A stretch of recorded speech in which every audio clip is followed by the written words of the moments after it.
You heard about our town?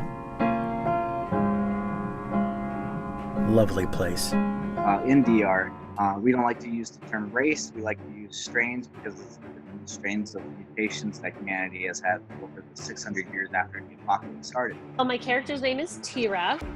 She is a natural one. Natural ones are descendants of survivalists. Known as Pagu.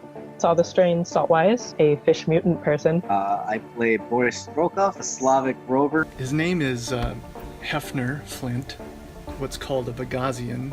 I like to incorporate my own aesthetic to my characters. My character's name is Velvet Blue. She's a little bit Vegas showgirl. She's a little bit like 1800 mental patient. I play Lady Cordelia Celestine Valkyrie Reed, commonly called Lady Cordelia, pureblood strain, and Eldorado's resident sweetheart. A friend of mine gave me a list of possible LARP events kind of in the county, and I was like, this one with the zombies. So I was first approached and introduced to DR by one of my fellow Marines. A friend of mine on Facebook was talking about this wonderful LARP experience called DR, Dystopia Rising. I was a cool kid before I started playing this. Really didn't know that much about the world of Dystopia Rising until I started. Well, I've been involved in gaming and I guess geek culture for forever. As far as LARPing, I've never done anything like that before in my life. LARP itself is super nerdy sounding and super lame sounding, and I felt that way definitely. They actually really put a lot of effort into their new players. Ensure that new players feel safe. The new player marshals are pretty critical. They're the mentors that help assimilate all of our new players into the world. And there are also people there that help you and guide you and teach you. Pretty much every single person during my first event would they find out that I was a new player and they'd offer me some sort of help. Good medical staff. Also got an on-Titan mental health counselor. Just the welcoming nature of this community. Sure, ask us questions.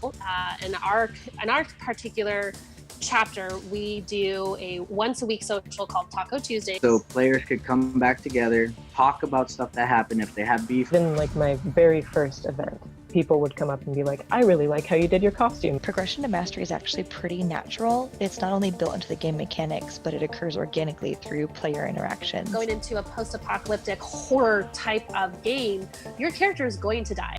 You die, your friends die. Every player has a different experience.